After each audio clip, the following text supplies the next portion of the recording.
Praise the Lord. Greetings to you all in the name of our Lord and Savior Jesus Christ. Today's Bible verse, James chapter 4 verse 10. Humble yourselves before the Lord and He will lift you up. ಯಾಕೋಬನು ಬರೆದ ಪತ್ರಿಕೆ 4ನೇ ಅಧ್ಯಾಯ 10ನೇ ವಚನ. ಕರ್ತನ ಮುಂದೆ ನಿಮ್ಮನ್ನು ತಗ್ಗಿಸಿಕೊಳ್ಳಿರಿ, ಆಗಲಾತನು ನಿಮ್ಮನ್ನು ಮೇಲಕ್ಕೆ ತರುವನು. ಇಲ್ಲಿ ದೇವರ ವಾಕ್ಯದಲ್ಲೇ ನಾವು ನೋಡ್ತಾ ಇದ್ದೇವೆ. ದೇವರು ಇವತ್ತು ನಮಗೆ ತಿಳಿಸಿಕೊಡ್ತಾ ಇದ್ದಾರೆ ತಗ್ಗಿಸುವಿಕೆಯ ಬಗ್ಗೆ. ದೇವರ ಮುಂದೆ, ಕರ್ತನ ಮುಂದೆ ನಮ್ಮನ್ನು ನಾವು ತಗ್ಗಿಸಿಕೊಂಡಾಗ ದೇವರಿಂದ ನಮಗೆ ಆಶೀರ್ವಾದ ದೊರೆಯುವಂಥದ್ದಾಗಿದೆ. ಅದ್ಯಾವುದೆಂದರೆ ನಮ್ಮನ್ನು ಮೇಲಕ್ಕೆ ತರುವನು ಎಂಬುದಾಗಿ. ಹೌದು, ದೇವರು ನಮ್ಮನ್ನು ಉನ್ನತ ಸ್ಥಾನಕ್ಕೆ ಏರಿಸುತ್ತಾರೆ. ಯಾವಾಗ ನಾವು ಆತನ ಮುಂದೆ ತಗ್ಗಿಸಿಕೊಂಡಾಗ ಮಾತ್ರ ಆತನು ನಮ್ಮನ್ನು ಉನ್ನತ ಸ್ಥಾನಕ್ಕೆ ಏರಿಸುತ್ತಾನೆ.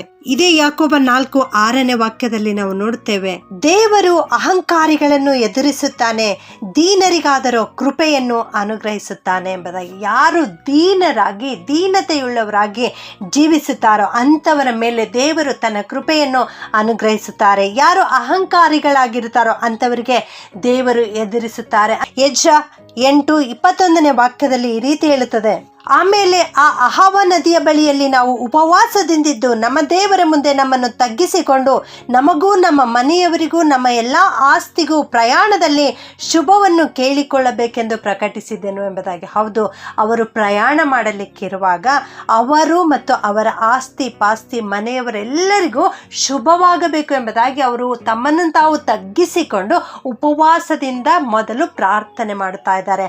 ಹೌದು ನನ್ನ ಪ್ರಿಯ ದೇವಜನರೇ, ನಿಮ್ಮ ಜೀವಿತದಲ್ಲಿಯೂ ಕೂಡ ನೀವು ಯಾವ ಕಾರ್ಯವನ್ನು ಮಾಡುತ್ತಾ ಇರುವುದಾದರೂ ಅದನ್ನು ಪ್ರಾರಂಭಿಸುವುದಕ್ಕಿಂತ ಮುಂಚಿತವಾಗಿ ಅಥವಾ ಪ್ರತಿದಿನ ನಿಮ್ಮ ದಿನವನ್ನು ದಿನನಿತ್ಯದ ಕಾರ್ಯಗಳನ್ನು ಪ್ರಾರಂಭಿಸುವುದಕ್ಕಿಂತ ಮುಂಚಿತವಾಗಿ ನಿಮ್ಮನ್ನು ನೀವು ತಗ್ಗಿಸಿಕೊಂಡು ಕರ್ತನ ಪಾದದಲ್ಲಿ ಬಂದು ಪ್ರಾರ್ಥನೆ ಮಾಡುವಾಗ ಖಂಡಿತವಾಗಿಯೂ ದೇವರು ತನ್ನ ಕೃಪೆಯನ್ನು ನಿಮ್ಮ ಮೇಲೆ ಸುರಿಸುತ್ತಾರೆ. ಒಂದು ಹೇಳಿಕೆ ಇದೆ, ಏನೆಂದರೆ ದೇವರ ಮುಂದೆ ಪ್ರಭುವಿನಂತೆ ಬರುವವನು ಭಿಕ್ಷುಕನಂತೆ ಹಿಂದಿರುಗುವನು. ಒಂದು ವೇಳೆ ನೀನು ದೇವರ ಮುಂದೆ ಭಿಕ್ಷುಕನ ಹಾಗೆ ಬರುವುದಾದರೆ ಪ್ರಭುವಿನಂತೆ ಹಿಂದಿರುಗುವಿ ಎಂಬುದಾಗಿ. ಭಿಕ್ಷಕರಂತೆ ತಗ್ಗಿದ ಮನೋಭಾವದಿಂದ ನಾವು ದೇವರ ಮುಂದೆ, ರಾಜಾದಿರಾಜನು ಕರ್ತಾದಿಕರ್ತನು ಆಗಿರುವ ಯೆಹೋವ ದೇವರ ಮುಂದೆ ನಾವು ಬರುವುದಾದರೆ ದೇವರು ನಮ್ಮ ಜೀವಿತದಲ್ಲಿ ನಾವು ಕೇಳುವುದಕ್ಕಿಂತಲೂ ಊಹಿಸುವುದಕ್ಕಿಂತಲೂ ಅತ್ಯಧಿಕವಾದ ಆಶೀರ್ವಾದಗಳನ್ನು ದೇವರು ನಮಗೆ ಕೊಡುವಂಥವರಾಗಿದ್ದಾರೆ. ಆದುದರಿಂದ ನಮ್ಮಲ್ಲಿ ದೀನಭಾವ ಇರಬೇಕು. ಫಿಲಿಪ್ಪಿ 2:8 ದೇವರ ವಾಕ್ಯ ಈ ರೀತಿ ಹೇಳುತ್ತದೆ, ಆತನು ಆಕಾರದಲ್ಲಿ ಮನುಷ್ಯನಾಗಿ ಕಾಣಿಸಿಕೊಂಡಿದ್ದಾಗ ತನ್ನನ್ನು ತಗ್ಗಿಸಿಕೊಂಡು ಮರಣವನ್ನು, ಅಂದರೆ ಶಿಲ್ಬೆಯ ಮರಣವನ್ನಾದರೂ ಹೊಂದುವಷ್ಟು ವಿಧೇಯನಾದನು ಎಂಬುದಾಗಿ. ಇಲ್ಲಿ ಯೇಸು ಸ್ವಾಮಿಯ ಕುರಿತು ತಿಳಿಸಲ್ಪಡ್ತಾ ಇದೆ. ನಮ್ಮ ಯೇಸು ಸ್ವಾಮಿ ರಾಜಾದಿರಾಜನು ಸ್ವತಃ ದೇವರು ಆತನಾಗಿದ್ದನು. ಆತನು ಈ ಲೋಕಕ್ಕೆ ಬಂದಿರುವಾಗ, ಮಾನವನಾಗಿರುವಾಗ, ಮನುಷ್ಯಾವತಾರ ತಾಳಿದಾಗ ತನ್ನನ್ನು ತಾನು ತಗ್ಗಿಸಿಕೊಂಡು ಮರಣವನ್ನು, ಅಂದರೆ ಶಿಲ್ಬೆಯ ಮರಣವನ್ನು ಹೊಂದುವಷ್ಟು ತಂದೆ ದೇವರಿಗೆ ಆತನು ವಿಧೇಯನಾದನು ಎಂಬುದಾಗಿ. ನಮಗೆ ಆತನು ಮಾದರಿಯನ್ನು ತೋರಿಸಿಕೊಟ್ಟಿದ್ದಾರೆ. ನಮ್ಮ ಯೇಸು ಸ್ವಾಮಿ ಮಾಡಿದ ಹಾಗೆ ನಾವು ಮಾಡಬೇಕು. ನಾವು ಕೂಡ ದೇವರಿಗೆ ವಿಧೇಯರಾಗಿ ಜೀವಿಸಬೇಕು. ನಮ್ಮಲ್ಲಿ ದೀನ ಭಾವ ಇರುವುದಾದರೆ, ನಾವು ದೀನ ಭಾವ ಉಳ್ಳವರಾಗಿರುವುದಾದರೆ ಎಂಥದ್ದೇ ತಿರಸ್ಕಾರ, ಹಿಂಸೆ, ನೋವು, ಬಾಧೆ, ವೇದೆ ಏನೇ ಬಂದರೂ ಕೂಡ ಅವು ನಮ್ಮನ್ನ ನಾಶ ಮಾಡಲಿಕ್ಕೆ ಸಾಧ್ಯವಿಲ್ಲ. ಯಾಕೆಂದರೆ ದೀನರೊಂದಿಗೆ ದೇವರಿದ್ದಾರೆ. ದೀನರಿಗೆ ದೇವರು ಕೃಪೆಯನ್ನು ಅನುಗ್ರಹಿಸುತ್ತಾರೆ. ದೇವರು ನಮ್ಮೊಂದಿಗೆ ಇರುವುದರಿಂದ ನಮ್ಮ ಜೀವಿತದಲ್ಲಿ ಏನೇ ಬಂದರೂ ಕೂಡ ಅವುಗಳನ್ನು ಜಯಿಸಿ ಅವುಗಳನ್ನು ಬಿಟ್ಟು ಹೊರಬರಲಿಕ್ಕೆ ಸಾಧ್ಯವಾಗುತ್ತದೆ. ಪ್ರಿಯರೇ, ಒಂದು ದೇವದಾರು ಮರ ಮತ್ತು ಒಂದು ಹುಲ್ಲು ಒಂದು ದಿವಸ ಸಂಭಾಷಣೆ ಮಾಡುತ್ತವೆ. ದೇವದಾರು ಮರ ಬಹಳ ಎತ್ತರವಾಗಿ ಸುಂದರವಾಗಿ ಬೆಳೆದಿರ್ತಕ್ಕಂಥ ದೇವದಾರು ಮರವಾಗಿತ್ತು. ಅದರ ಪಕ್ಕದಲ್ಲಿ ಒಂದು ಗಾತ್ರದಲ್ಲಿ ಹುಲ್ಲು ಇತ್ತು. ಆ ಹುಲ್ಲನ್ನು ನೋಡಿ ದೇವದಾರು ಮರ ಯಾವಾಗಲೂ ಹಂಗಿಸ್ತಾ ಇತ್ತು, ನೀನು ನೋಡು ಇಷ್ಟೇ ಇದೆಯಾ, ನಾನು ನೋಡು ಎಷ್ಟು ಎತ್ತರಕ್ಕೆ ಬೆಳೆದಿದ್ದೇನೆ, ಎಷ್ಟು ಸುಂದರವಾಗಿದ್ದೇನೆ ಎಂಬುದಾಗಿ ತನ್ನನ್ನು ತಾನು ಹೆಚ್ಚಿಸಿಕೊಳ್ಳುತ್ತಾ ಇತ್ತು.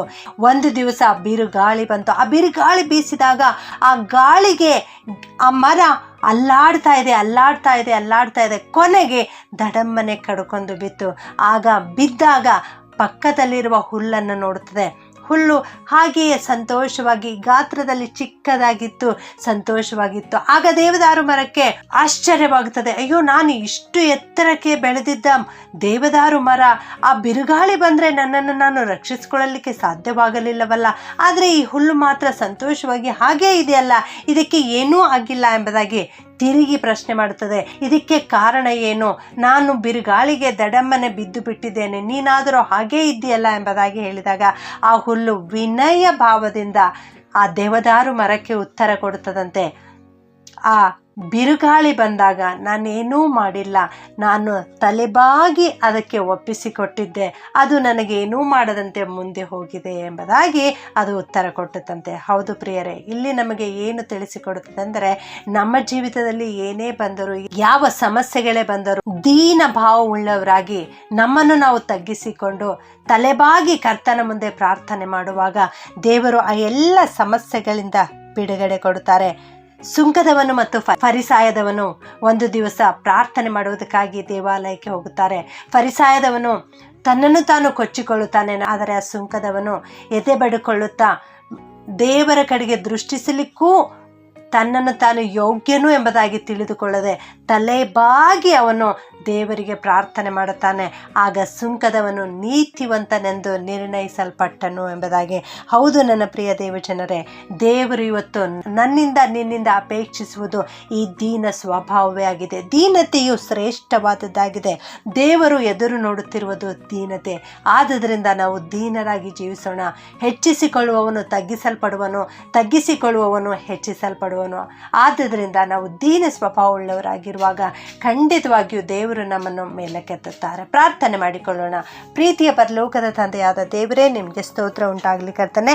ಇಂದು ನೀವು ಕೊಟ್ಟಿರುವ ವಾಕ್ಯಕ್ಕೋಸ್ಕರ ಸ್ತೋತ್ರಪ್ಪ. ನಾವು ದೀನ ಭಾವವುಳ್ಳವರಾಗಿರುವಾಗ ನೀವು ನಮ್ಮನ್ನು ಮೇಲಕ್ಕೆ ಎತ್ತುತ್ತೀರಿ ಅನ್ನೋ ವಾಕ್ಯ ಇವತ್ತು ಕಲಿಸಿಕೊಟ್ಟಿದ್ದೀರಿ ತಂದೆಯೇ, ನಿನಗೆ ಸ್ತೋತ್ರಪ್ಪ. ಈ ವಾಕ್ಯ ಕೇಳಿಸಿಕೊಳ್ಳುತ್ತಿರುವ ನಮ್ಮೆಲ್ಲರನ್ನ ಆಶೀರ್ವಾದ ಮಾಡು ಸ್ವಾಮಿ. ನಾವೆಲ್ಲರೂ ದೀನ ಸ್ವಭಾವವುಳ್ಳವರಾಗಿ ನಿನ್ನ ಬಳಿ ಬರುತ್ತೇವೆ ಕರ್ತನೆ. ತಗ್ಗಿಸುವಿಕೆಯನ್ನು ಕಲಿಸಿಕೊಡು ಸ್ವಾಮಿ. ಯಾರೆಲ್ಲ ತಗ್ಗಿಸಿಕೊಂಡು ಜೀವಿಸ್ತಾ ಇದ್ದಾರೋ, ದೀನ ಸ್ವಭಾವವುಳ್ಳವರಾಗಿದ್ದಾರೋ ಅಂಥವರನ್ನು ವಿಶೇಷವಾಗಿ ಆಶೀರ್ವದಿಸಿ ಇಂದಿನಿಂದಲೇ ಉನ್ನತ ಸ್ಥಾನಕ್ಕೆ ಏರಿಸಬೇಕಾಗಿ ಪ್ರಾರ್ಥನೆಯನ್ನು ಯೇಸುವಿನ ನಾಮದಲ್ಲಿ ಬೇಡುತ್ತೇನೆ ತಂದೆಯೇ. ಆಮೇನ್.